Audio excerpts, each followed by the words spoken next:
Em nome do Pai, do Filho e do Espírito Santo. Amém. Ave Maria, cheia de graça, o Senhor é convosco. Bendita sois vós entre as mulheres, bendito é o fruto do vosso ventre, Jesus. Santa Maria, Mãe de Deus, rogai por nós, pecadores, agora e na hora da nossa morte. Amém. Em nome do Pai, do Filho e do Espírito Santo. Amém. Vamos dar continuidade às nossas aulas sobre moral fundamental. Lembrando, semana passada, nós só damos um apêndice, uma aula inicial, uma introdutória, fazendo a diferença entre ética, entre moral, entre a filosofia, a teologia, como vamos estudar o fundamento do ser humano, os atos humanos. E agora, nessa aula de hoje, nós vamos dar então o fundamento da moralidade. Não vamos ver a fundo tudo, mas vamos ver alguns pontos fundamentais desse fundamento, sendo redundante, o fundamento fundamental.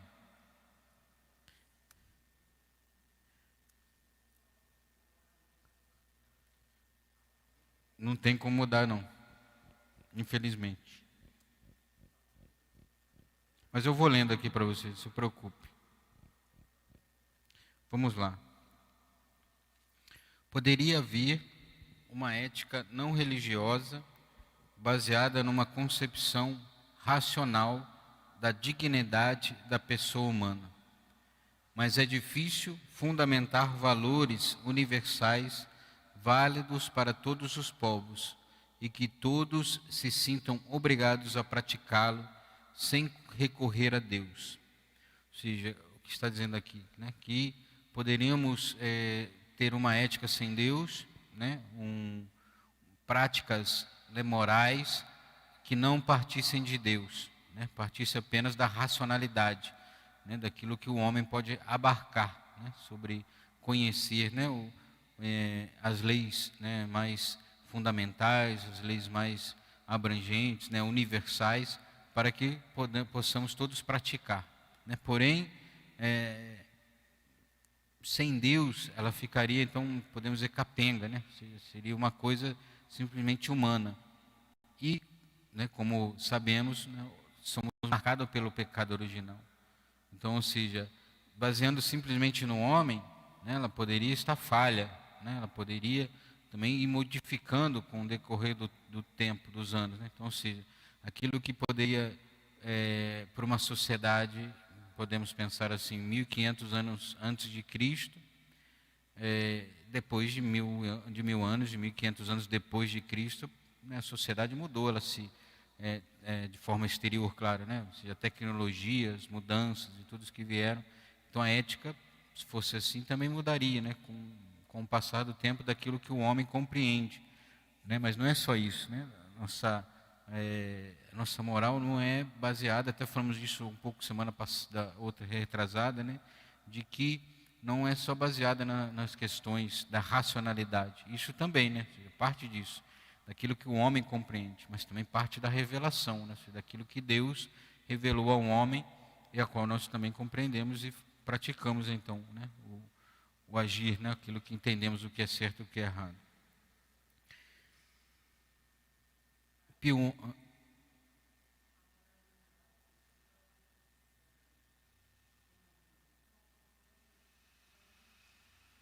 Não estou ouvindo nada, passou uma moto ali agora. Cadê a Rafaela com o microfone?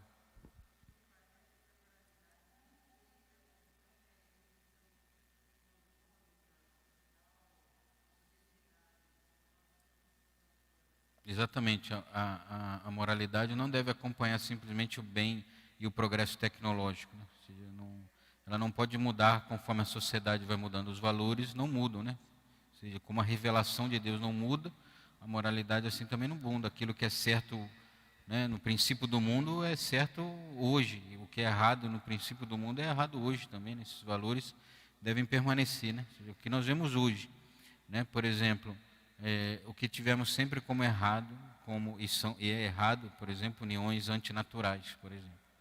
né? Então, 2 homens, 2 mulheres, né? Ou seja, são ideologia de gênero, né? Então, se sempre tivemos isso errado, né? Não quer dizer que não vamos acolher essas pessoas, não vamos, né, acolher e tudo mais, não é isso, né? Nós não podemos ser coniventes com aquilo que é errado. Então, só que hoje parece totalmente o contrário. Aqueles que dizem que isso, né, não é natural, por exemplo, né, ou não está certo, moral, né, ter essas uniões, parece que, ou seja, nós, né, parece que nós estamos errados, então, né, ou seja, que, né, agora mudou. Ou seja, não era assim, mas agora é, né, ou seja, a igreja opressora não deixava, né, a sociedade ver assim, oprimia a mulher, né, e tudo mais, ou seja, como se o casamento fosse simplesmente opressor, né, oprimia a mulher e tudo mais, ou seja, né. E assim, é interessante como tudo fica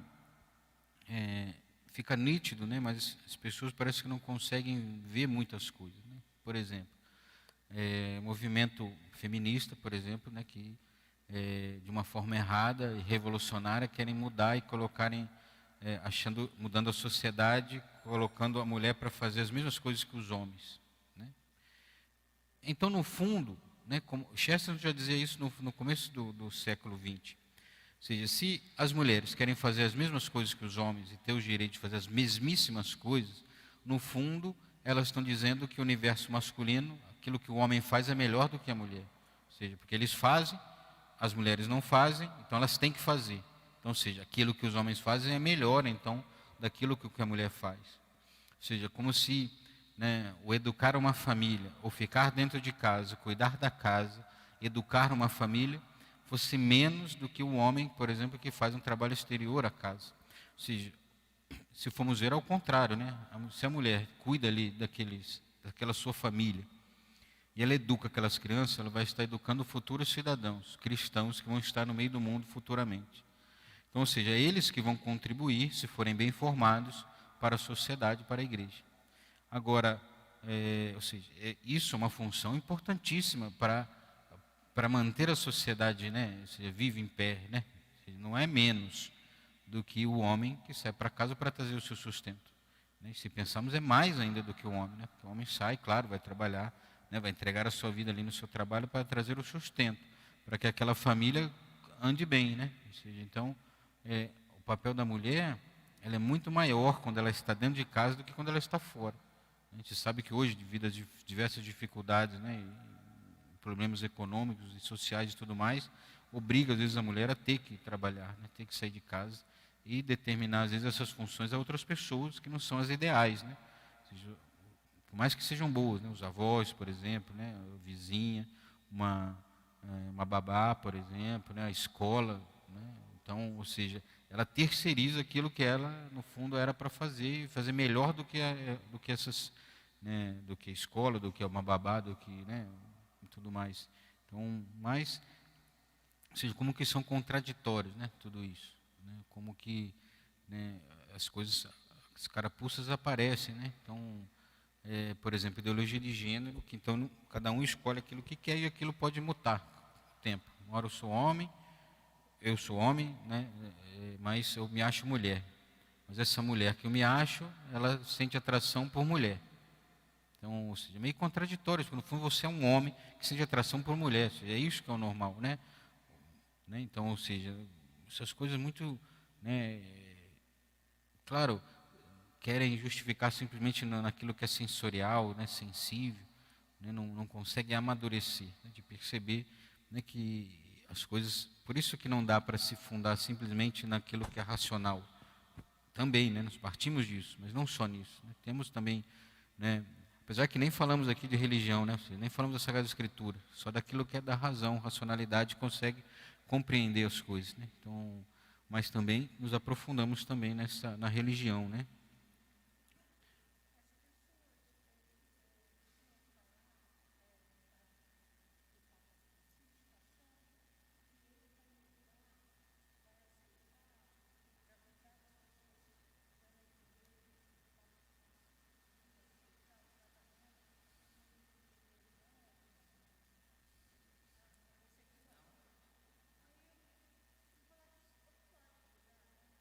Não, por mais que um papa pudesse aprovar isso, estaria errado, né?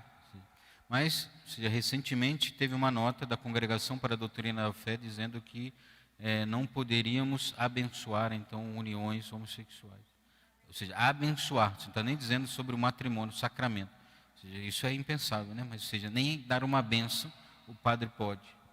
Então, não. Então, ou seja, saiu agora, recente, né? Coisa de um mês e pouco.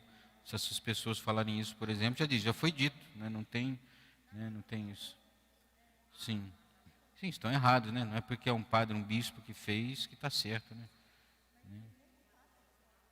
Mesmo se o Papa fizesse, ele estaria errado, né? Se fosse ele, qualquer Papa, né? Não só Francisco, qualquer outro Papa, poderia estar errado também. Mas vamos lá, senão não caminhamos aqui.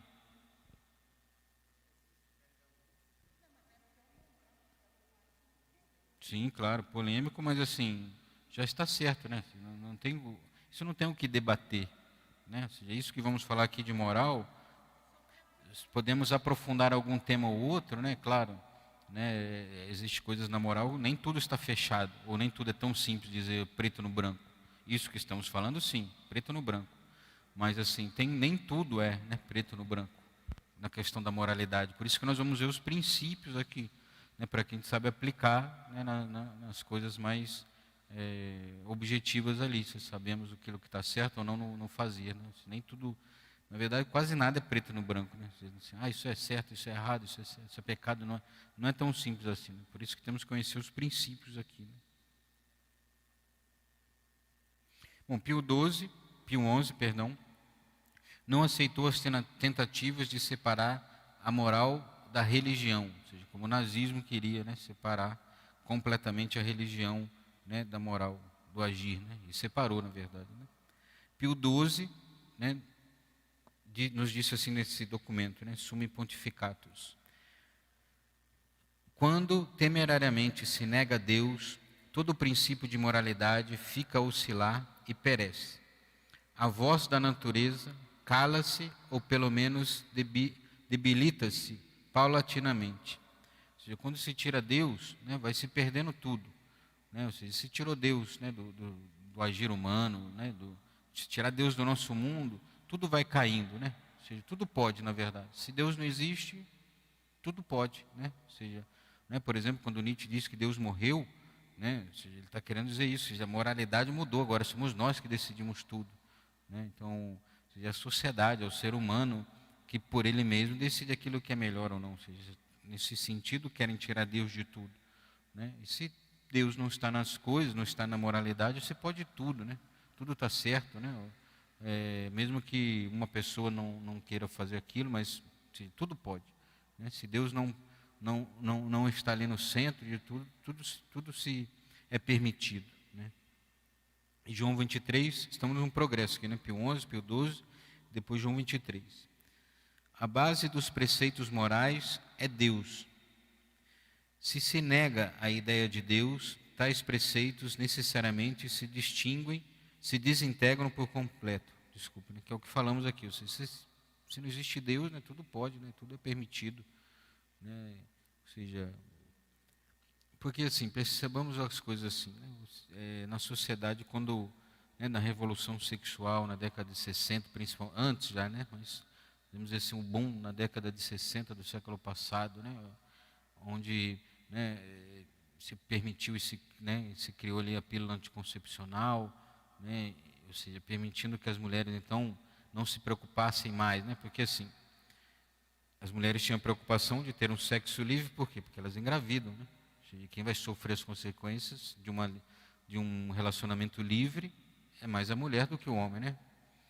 Então, ou seja, quando se criou a pílula anticoncepcional, estava dando essa liberdade, entre aspas, né, liberdade para as mulheres, ou seja, elas poderiam então ter relações com quem elas quisessem ali, né? Porque não teria mais o problema de engravidar, ou seja, mesmo se ela fosse casada, né, tivesse relação ou solteira, tinha uma liberdade, ou seja, essa revolução que vai se mudando. Só que com isso o aborto também, né? Então, ou seja, se a mulher engravida, então, mesmo usando pílula, e é possível, ela tira a criança, para ter essa total liberdade. Por isso se aprova, se quer aprovar, né? Ou seja, o aborto, né? Para que a mulher tenha essa livre escolha, né? De quantos parceiros ela quer ter, de quantas relações, tudo livre, né? Tudo pode. E a gente sabe, claro, que tudo isso trouxe consequências, né? Tudo isso se tentou implementar, né? Tudo trouxe as consequências na queda, né, da sociedade, né? Porque se tira ali então o centro da família, ou seja, a mulher e o homem foram feitos para viver em família. Se tira tudo isso, você vai destruindo, né, a sociedade, ou seja, tudo bem, as pessoas continuaram casando, mas elas têm menos filhos, porque aqueles católicos também usam anticoncepcional, né, às vezes também até abortam. Então, ou seja, as famílias foram diminuindo, né, de 10 filhos, 11, 12, 13 filhos, né, foi se diminuindo. Né? Hoje, por exemplo, nem filhos mais tem, né, cachorros. Né? Então, ou seja, vai se degradando a família, vai se perdendo o sentido daquilo que de fato é a própria relação sexual, daquilo que é a própria família. Né? Então, ou seja, por quê? Vai se tirando Deus de tudo. Por que é necessário, então, acabar com o catolicismo? Como eles estão, né, cada vez mais fortes. Hoje, ou ontem, eu vi uma imagem de uma igreja, não lembro se é no Canadá agora, algum lugar, sendo queimada. Ou seja, ninguém se fala nada no Brasil. Né? Duvido que hoje vão falar isso, né, no Jornal Nacional, qualquer outra, né, mídia. Né? Porque se querem destruir o catolicismo. Porque nós estamos guardando tudo. Nós somos os guardiões, né, da fé, da verdadeira igreja de Cristo. Então nós somos um empecilho para essa sociedade que quer se degradar cada vez mais, quer controlar cada vez mais as pessoas. Né? Então, ou seja, perceber isso, ou seja, por isso temos que estudar aqui, ver os valores, né? Que essa responsabilidade moral que nós temos de defender esses valores, né? De ensinar, né? De viver, sobretudo, e ensinar também, né? Para que possamos fazer, claro, a vontade, tudo está na mão de Deus, claro, né? Senão o nosso esforço simplesmente que vai salvar as coisas, tudo está na mão de Deus. Mas vamos fazer a nossa parte, né? Então, de defender tudo isso, de lutar contra essa sociedade que quer, né, denegrir nossas famílias, nossas crianças e tudo mais. Né? Então vamos, né, por isso conhecer, que estudar, né? Saber que Deus está à base de tudo. Então, Ele tem que ser o centro da nossa vida também, né? Para continuarmos defendendo também.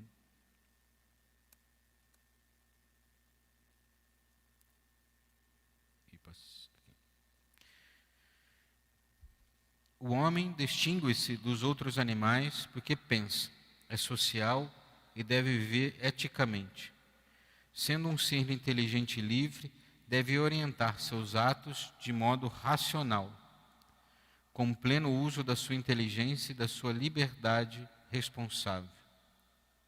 Quando se considera que as normas morais estão impostas por agentes externos, família, sociedade, Estado, religião, etc., e tiram assim a liberdade, então ou se nega a ciência moral ou se propõe uma doutrina ética que faz depender o juízo moral das circunstâncias, do fim de que se tem ao atuar, das consequências que advêm da ação, dos costumes de cada sociedade ou das valorações sociais de cada época histórica. Ou seja, são coisas antagônicas aqui, né? Contrárias. Ou seja, o homem se distingue de outros animais, né, porque nós temos inteligência, somos dotados de inteligência, de razão. Né? Por exemplo, nós conseguimos olhar para um prato de comida, mesmo com fome, e negá-lo. Se eu sei que aquela comida me faz mal, por exemplo, né? Eu sou um diabético, então olho um prato de doce, eu sei que eu não posso comer aquilo, então eu não como. Agora, um cachorro, ele não tem, se ele está com fome, ele vai ver alguma coisa para comer e vai comer. Ou seja, né? Ele não usa da racionalidade porque ele não tem. Agora, nós temos, somos diferentes. Né? Ou seja, um cachorro, ele olha, né, para a fêmea, se ela está no cio, ele vai ter relações com a cachorra. Agora, nós não. Nós conseguimos olhar para outra pessoa e olhar coisas a mais do que aquele próprio corpo pode nos oferecer.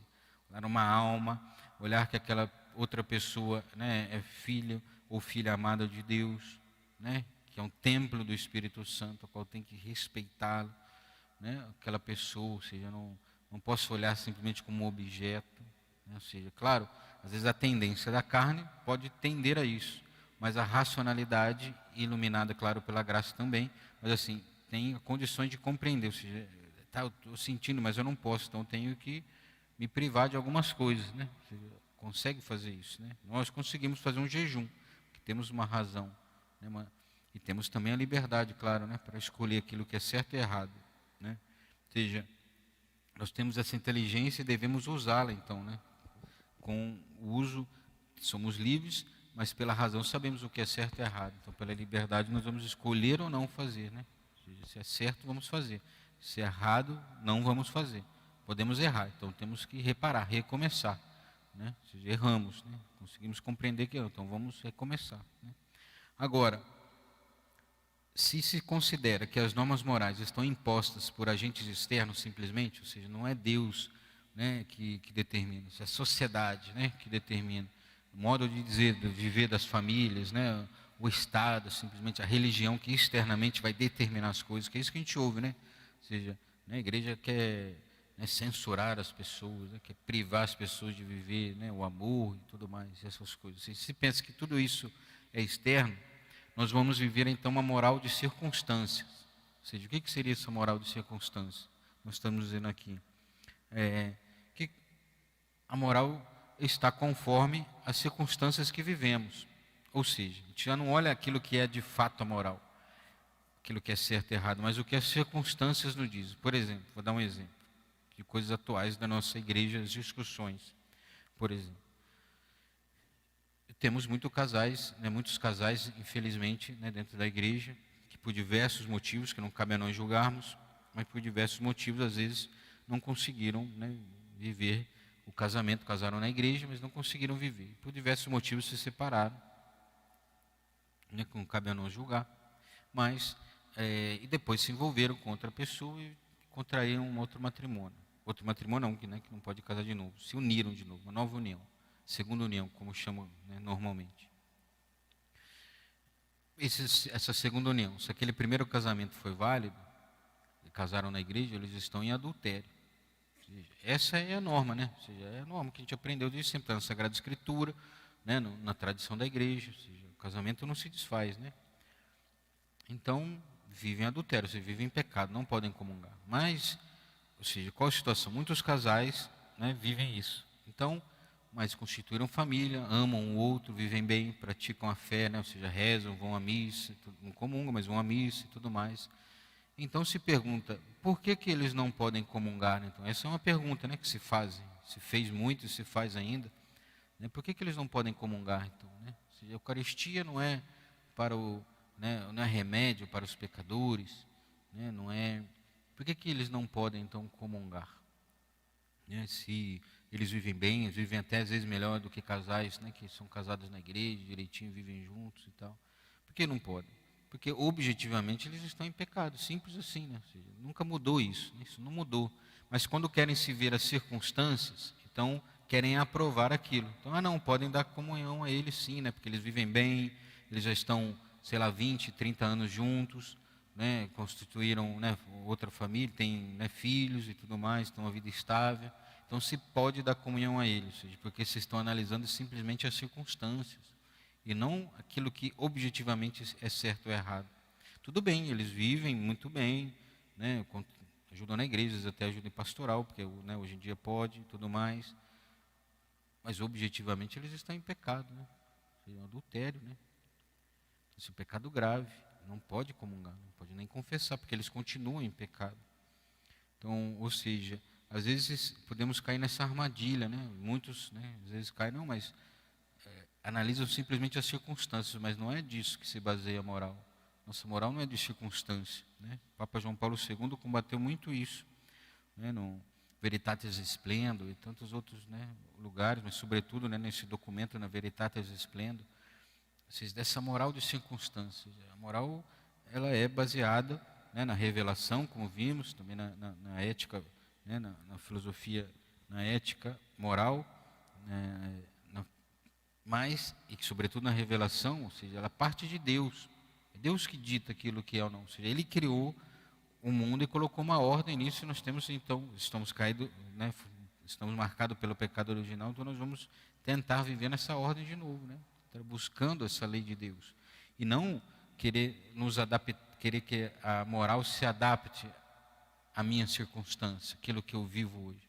Eu que tenho que me adaptar, né? Ou seja, por exemplo, nesse caso concreto que falamos, há alternativas, né? Ou seja, claro, se o relacionamento está no começo, por exemplo, né, sei lá, né, não sabiam, aí começaram a namorar, não sabiam que era errado, de repente leram em algum lugar, viram, o padre falou, na homilia ou foram no encontro da igreja e souberam que ali é pecado. Então o que se faz? Se o casal está recém, né, não há problema nenhum, se separe, claro, né? Ou seja, viver na vontade de Deus é uma coisa dura, né? Porque estavam se amando ali, os primeiros relacionamentos não deram, né, certo. Claro, uma coisa dura, mas ninguém disse que seria fácil.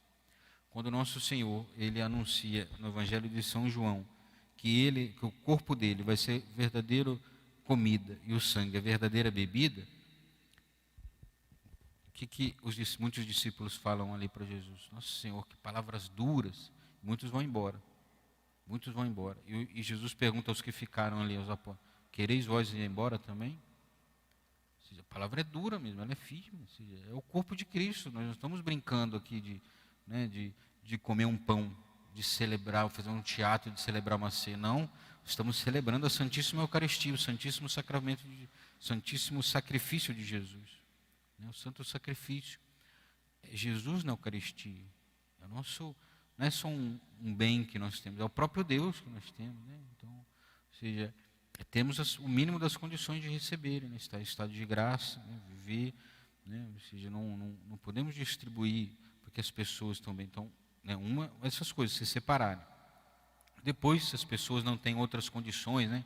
Ou seja, vivem muitos anos juntos, já estão até idosos, às vezes não têm como se separarem por questões financeiras, um cuida do outro, ou cuidam dos filhos, e às vezes é melhor, né, ficar ali com os filhos já crescendo para educá-los. Todos esses casos podem ser pensados. Então, se não pode mudar de casa, então que vivam dentro da mesma casa como irmãos, por exemplo.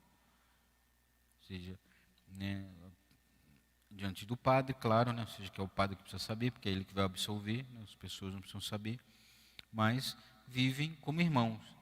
Não é nem como namorados, que também seria pecado.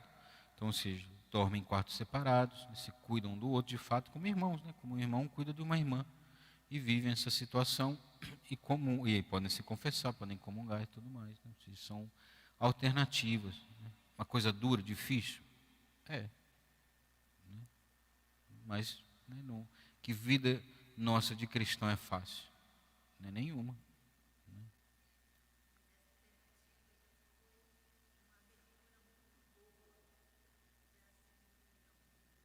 Claro, às vezes não tem outras condições, né, de se separarem, então se vivem como irmãos ali, né? Exatamente, porque antes nem isso não tinha nada. Então isso aí eu acho que já foi uma... É porque isso não era muito, digamos assim, há 60 anos atrás, era muito comum. Então, como foi acontecendo, você precisou achar alternativas, e né? hoje Sem mudar a doutrina. exatamente. Né? Ou seja, mudou-se a pastoral sem mudar a doutrina. E mudou-se também um pouquinho o pensamento para poder acolher melhor esses casais. Sem modificar a doutrina. Né? Exatamente. Sem querer adaptar a doutrina à situação. Eu achei isso aí uma coisa muito, muito boa. Não sei nem se foi do Papa Francisco ou foi antes. Foi bem antes, João Paulo II. João Paulo II. Foi uma excelente medida, a meu ver. Vamos lá. Existe uma íntima relação entre ética e antropologia. Antropologia é o estudo do homem, né? A conduta que se proponha e exige ao homem depende do conceito de que se tenha dele. Ou seja, se vamos propor algo ao homem, né, de vida, e queremos saber como é que é o bem viver do homem, nós temos que saber quem é o homem. Né? Por isso que também precisamos de uma boa antropologia. Se não compreendemos de fato o que é o homem, né, nós vamos ter soluções errôneas. Né? Por exemplo, as psicologias, né, de hoje em dia, né, as contemporâneas, né, modernas, né, a psicanálise, inclusive, elas partem, né, de uma antropologia errada daquilo que é o homem. Né? O homem é um ser de corpo e alma, né? Não é só corpo, não é só sentimento, não é só sentido. Isso também, né? Mas não só isso. Né? O homem tem uma transcendência, né? Ele tem um desejo por algo mais, né? Por se ligar a algo transcendente. Né? Então, você tem tudo isso. Né? Agora, quando se nega tudo isso, essa transcendência, de que o homem é só sentido, né? Só coisa sensível, né? Então, por exemplo, né? Temos então que suprir o homem, as necessidades do homem simplesmente humanas, né? sensoriais, sexuais, por exemplo, né? Então, como se o homem fosse isso. No fundo, né, está dizendo que o homem, então, é um animal, né, qualquer, irracional, que ele vai seguindo seus instintos, né, e o que tiver vontade ele faz. Né? Então, ou seja, como se a sociedade tivesse refreado, né, ou a igreja tivesse refreado essa moral católica cristã, judaico-cristã, tivesse então controlando como uma rédea, né, que não deixa o homem caminhar livre, né, como se ele fosse só isso. Né? Então, não é só isso, é porque eles partem, no fundo, de uma antropologia errada, daquilo que é o homem, né, ou seja, de fato. E o homem, então, reflete no seu próprio ser a imagem de Deus, né? Ou seja, né, se lembramos do relato, né, da criação, Gênesis, né? Ou seja, Deus, o homem foi feito à imagem e semelhança de Deus e tem de atuar em conformidade com esta dignidade. Alguém? Espera aí que eu não ouvi, Rafaela está chegando com o microfone.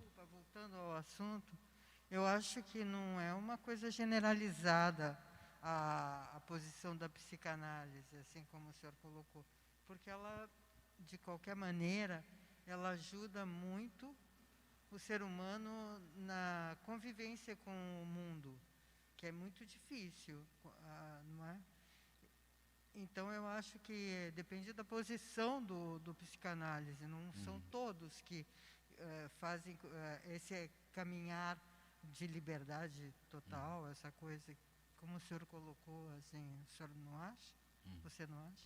Bom, voltando aqui então, a psicanálise que temos hoje, ela não é puramente freudiana, né, que é o criador da psicanálise, muita coisa se mudou, né, muitos que eram a princípio seguidores de Freud, depois, né, voltaram atrás, umas coisas modificaram, se modificou muito até hoje. Podemos dizer que de alguma forma pode ajudar, mas assim, existem muitas outras linhas da psicologia que tratam o homem de fato como ele é, muito melhor do que Freud ou qualquer outro, né, autor da psicanálise. Estou dizendo que tudo ruim, né, mas tem também, né, claro, né, os seus benefícios, principalmente os estudos que vieram depois, mas essa é uma visão dela e está errada, né, também, né, não está certo, né, nesse sentido. Bom, e mais uma coisa ainda, né, ou seja, da novidade que nós temos, né, a novidade da graça batismal, que nos faz filhos de Deus no Filho, né, participantes da natureza divina, identifica-nos com Cristo. Por isso, devemos atuar como Cristo atuou, seguir seus passos. Ou seja, como que a moralidade ela foi mais aprofundada, né? Ela é aprofundada nesse sentido, né? De ser aquilo que é um homem. Então, nós somos um homem criado à imagem e semelhança de Deus.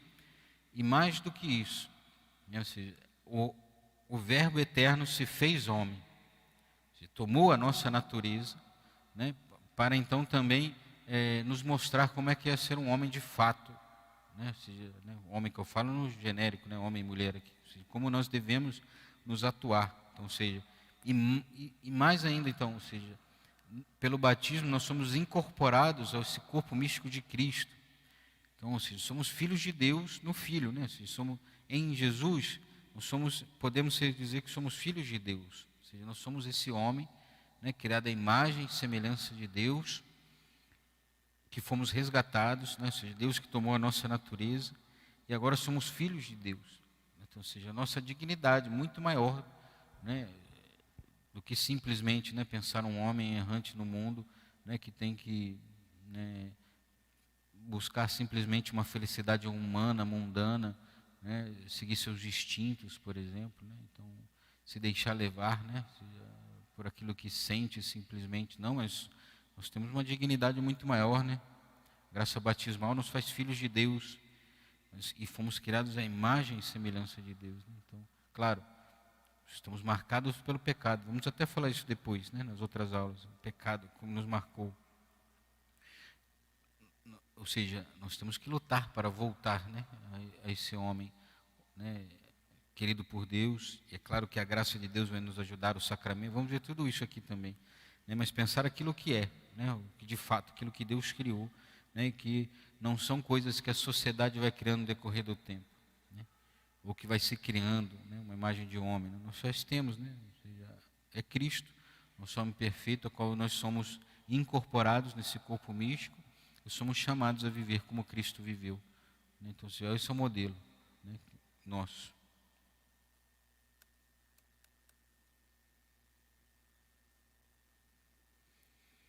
Outras características da antropologia cristã. E agora são 3 citações do catecismo. Né? Unidade da pessoa. O homem é uma pessoa na unidade de corpo e espírito, como falamos. Né? A sua união constitui uma única natureza humana. Né? Então, ou seja, temos a parte corporal, temos a parte do nosso espírito, né? A nossa psique, nossa inteligência, né? Tudo. E, claro, a nossa alma também espiritual, né? Que é a nossa transcendência, nossa ligação com aquilo que é eterno. A natureza humana foi ferida pelo pecado original. Ignorar que o homem possui uma natureza ferida, inclinada para o mal, dá lugar a graves erros no domínio da educação, da política, da ação social e dos costumes. Por que isso? Nós temos que admitir, a nossa fé nos diz que o homem foi ferido pelo pecado original. Ou seja, pelo batismo nós somos livres, né, do pecado original, da mancha do pecado original, porém as marcas ficam em nós. Ou seja, nós temos a concupiscência em nós. Né, como diz São João, né, a concupiscência dos olhos, da carne, né, e a soberba da vida, nossos 3 inimigos, né, nós temos essa tendência. Então, agora não podemos excluir isso, achar que o homem nasce bom e que simplesmente as coisas exteriores é que vai corrompendo o homem. Né? Então, como muitos filósofos disseram na modernidade, né, nós temos essa tendência para o mal, né, por causa dessa, né, tendência do pecado que ficou em nós. Então, ou seja, se na educação, por exemplo, né, os professores, né, o educador, né, que está ensinando, parte desse princípio, né, ou seja, que, né, no fundo o bem está tudo ali no ser humano, ou seja, que como que não precisa ensinar nada àquela criança, né, não precisa ensinar o que é certo e errado, que ela vai se desenvolver, né, sozinha, como muitas vezes a gente vê isso, né, em muitas formas de educação, ou seja, como se não tivesse que ensinar nada. Ou seja, o professor não é aquele que ensina, né, é aquele que vai ser né, vai apenas conduzir, né, o conhecimento, não vai ensinar nada. Não, claro que não. O educador, o pai e a mãe é aquele que educa, aquele que ensina, é aquele que aprendeu primeiro, sabe mais por experiência e por conteúdo. Né? Então, ou seja, né, para nós aprendermos alguma coisa, nós tivemos que estudar. Algumas coisas da vida nós aprendemos porque, né, fomos vivendo. Coisas deram certas, outras erradas, então nós aprendemos com os acertos e os erros. Ou seja, né, um pai e uma mãe, ele tem muito a contribuir na educação das crianças nesse sentido, por isso. Né? Ou seja, ele não pode deixar o filho crescer sozinho na sociedade, né? Como se não tivesse um valor a ensinar. Né? Ou seja, os pais aprenderam primeiro, por isso é que ele ensina. Né? O educador é a mesma coisa, né? Ele aprendeu matemática, por exemplo, um professor de matemática. Então, ele aprendeu aquela ciência, ele vai ensinar, né, porque ele sabe mais, né, do que o outro. Isso não é errado dizer isso, né, ele tem um conhecimento a mais que o outro, ele vai ensinar o outro. Não é simples assim. Né, isso sobre filosofia, sobre aquilo que é certo, é errado. Né, não é a criança em aprendizagem que vai, né, se desenvolver de si mesma esse conhecimento. Não, ela tem que ser ensinada. Né, então, né, e temos que entender que a criança ela vai tender para o erro também, para a maldade. Né? Quantas crianças, né, às vezes não tem nem consciência do que é certo e errado, mas elas fazem mal, né, a outras pessoas. Né? Então, elas precisam ser educadas, né? Senão vão continuar assim, viver essas crianças mimadas para sempre, né? Que acham que aquilo que faz está tudo certo. Né? O importante é que eu me sinto bem, se eu quero falar isso de você, eu falo. Se eu quero fazer isso que é errado, se eu tomar aquilo que é seu, né? Ou seja, não importa. Né? Então, no fundo, nunca amadurece, né? Porque cresce acreditando que só aquilo, né, que você faz, você determina o que está certo e o que está errado. Né? E, né, na política, então, outros meios sociais também, né, que podemos pensar. E o homem foi redimido e elevado à vida divina. A adoção filial torna o homem capaz de atuar retamente e de praticar o bem. O discípulo alcança a perfeição da caridade, a santidade, a vida moral amadurecida na graça culmina em vida eterna. Ou seja, o homem, ele foi redimido. Né? O homem, né, como começa o Catecismo Novo, né, diz assim, né, o homem é capaz de Deus, né, como está na Dei Verbo também. Ou seja, Deus colocou dentro de nós essa capacidade, né, de buscar a Deus. Ou seja, essa ânsia de eternidade que nós temos, da busca da felicidade, no fundo é busca de Deus. Por exemplo, ninguém faz o mal, nós vamos até depois ver isso mais em outras aulas. Né? Ou seja, nós buscamos a felicidade em tudo. O homem, quando erra, quando peca, inclusive, ele está buscando uma felicidade, no fundo. Ele não entendeu o que é felicidade de fato ainda. Mas, né, quando alguém busca usar drogas, por exemplo, né, vida desenfreada no álcool, também no fundo ele está buscando uma felicidade naquilo. Né? Se aquilo fosse ruim ou para ele não trouxesse ao menos uma felicidade aparente, né, sensível, ele não buscaria aquilo. No fundo ele está buscando a felicidade. Inclusive alguém que tira a vida, no fundo está buscando a felicidade, ou seja, ele quer se aliviar de uma angústia muito grande, e que ele acha que tirando a vida vai aliviar ele daquilo. Então, ou seja, todos esses atos, no fundo, estão buscando, tem essa ânsia de eternidade. Né? Só que nós, né, pelo pecado original, né, não conseguimos compreender por alguma deficiência mental, no sentido de alguma, né, doença psíquica, às vezes, né, sei lá, diversas, né, que podemos ter, desvio. Não conseguimos compreender de fato onde está a felicidade, ninguém nos ensinou aquilo, né?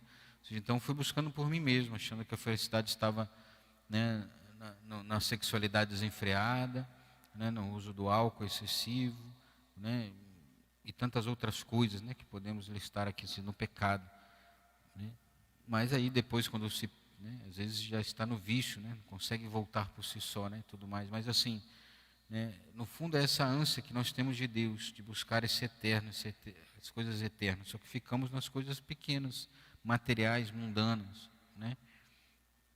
Então, ou seja, no fundo é buscar, ter em nós essa consciência que nós vamos tender a essas coisas mais baixas, de buscar essas coisas mais baixas, apesar, né, de tender a essas coisas maiores e eternas. Né? Só não sabemos às vezes ainda.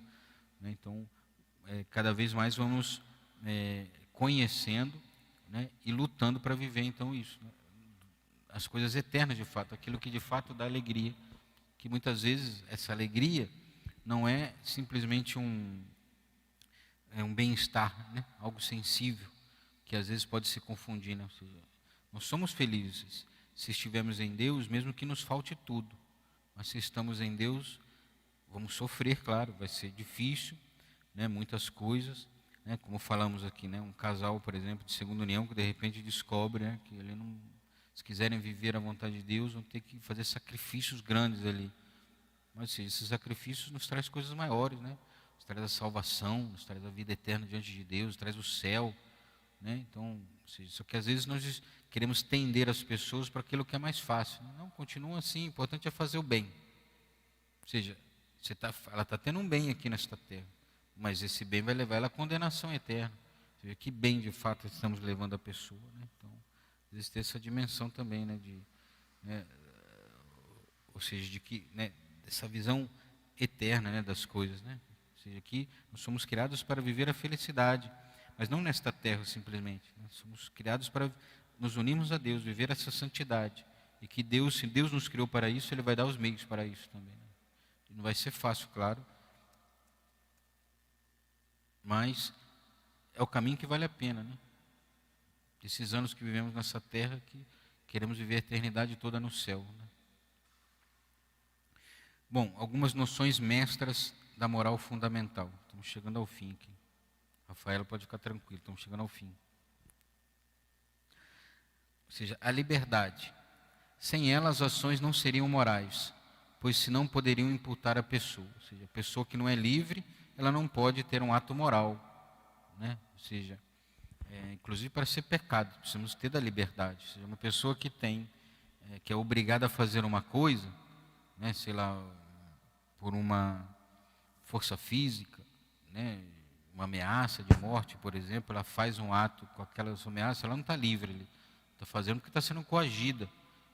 Pode nem ser imputado nela, né, o pecado, o erro, o dizer que ela fez, né,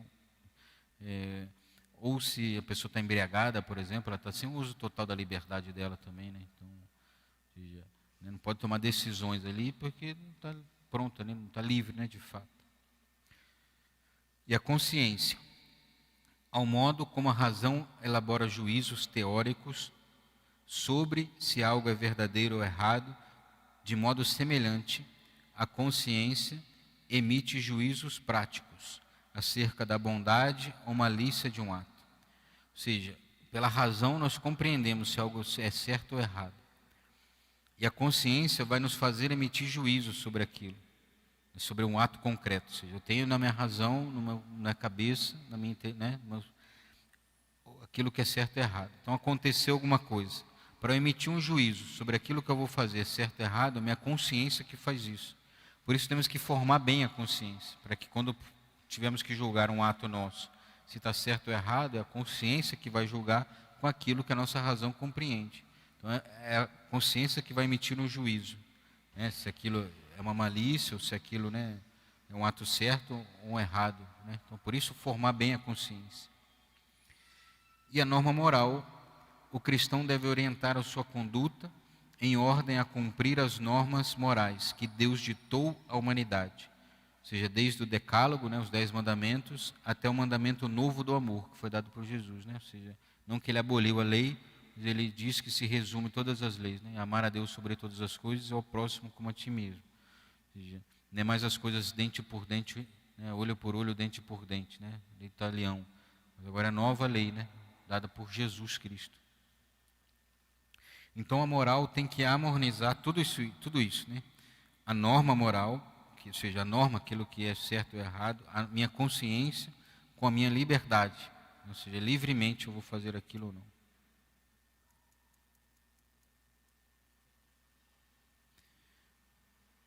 Para julgar da bondade ou malícia dos atos humanos, há de considerar-se simultaneamente um triplo critério: o objetivo, o fim e as circunstâncias. Ou seja, o objeto, o fim e a circunstância. Ou seja, sempre como vamos analisar algum ato humano, se ele foi certo ou errado, nós temos que ver esses 3, né, critérios. O objeto da ação que se realiza ou que se omite, ou seja, aquilo que foi feito. O fim que se persegue o sujeito ao atuar, ou seja, por que ele quis fazer aquilo. Ou seja, ele fez aquele ato, mas por que ele fez? Qual era a finalidade daquilo?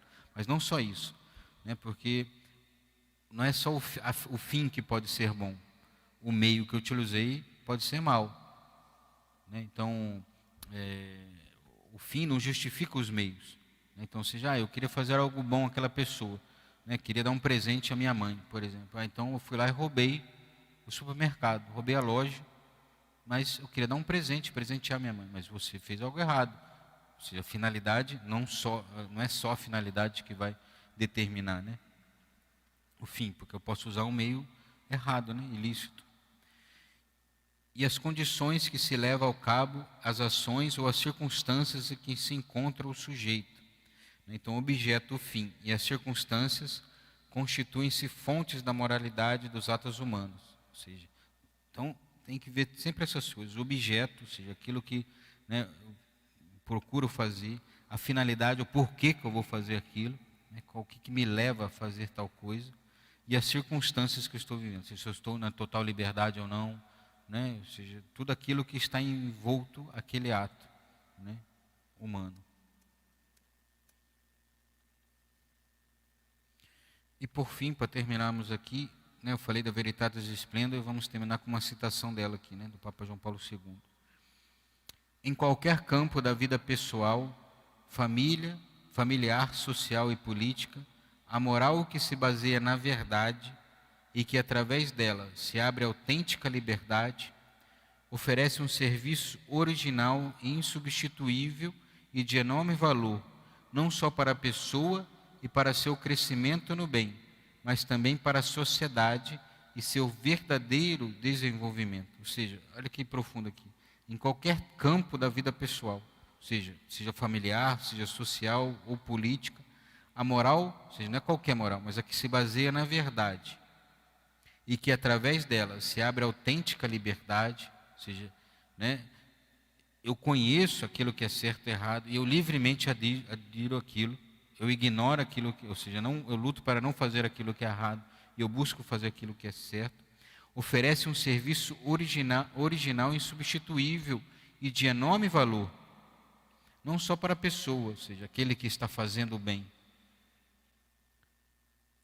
e para o seu crescimento no bem, mas também para a sociedade, né, e seu verdadeiro desenvolvimento. Então, ou seja, aquilo que buscamos, né, nessa vida moral, a qual estamos buscando em conhecer a verdade, em adequar então aquilo que é certo com aquilo que eu vou fazer, que é a nossa luta, né? Se a gente sabe aquilo que é certo e lutar e fazer aquilo que é certo, não é um bem só para mim, é também, né, um bem para mim pessoal, né, mas não só isso, é um bem para toda a sociedade.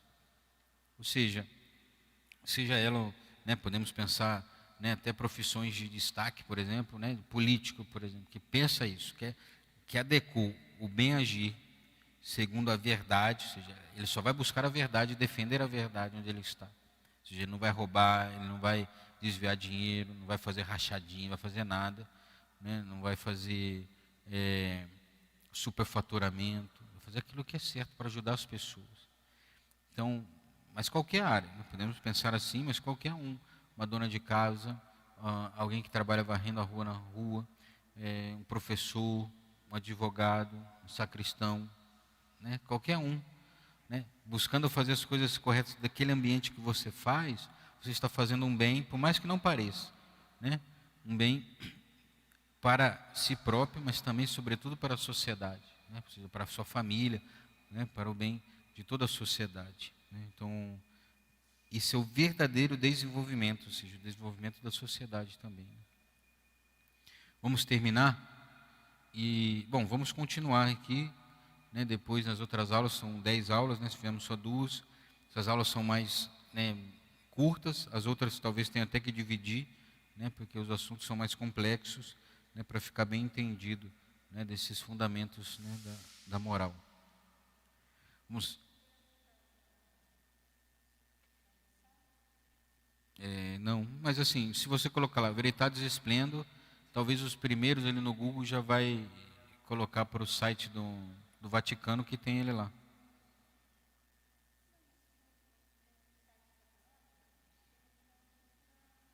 Você fala o documento que eu li do Veritatis Splendor ou o slide? Ah, tá, ainda não está não, mas vamos colocar lá. Vamos. Que daí é melhor do que ficar anotando, né? Mas depois eu vou colocar assim. Já era até para colocar, eu que esqueci. Ah, é também isso.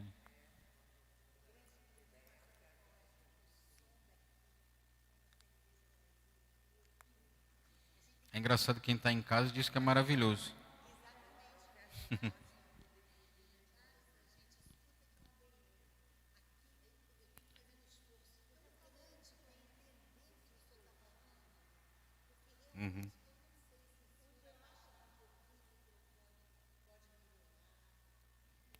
Não sei também, eu não entendo.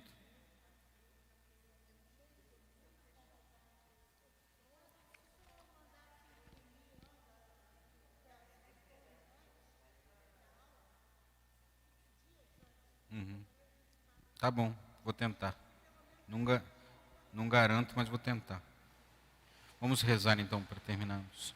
Ave Maria, cheia de graça, o Senhor é convosco. Bendita sois vós entre as mulheres, bendito é o fruto do vosso ventre, Jesus. Santa Maria, Mãe de Deus, rogai por nós pecadores, agora e na hora de nossa morte. Amém. O Senhor esteja convosco, está no meio de nós. Abençoe-vos o Deus Todo-Poderoso, Pai, Filho e Espírito Santo. Amém.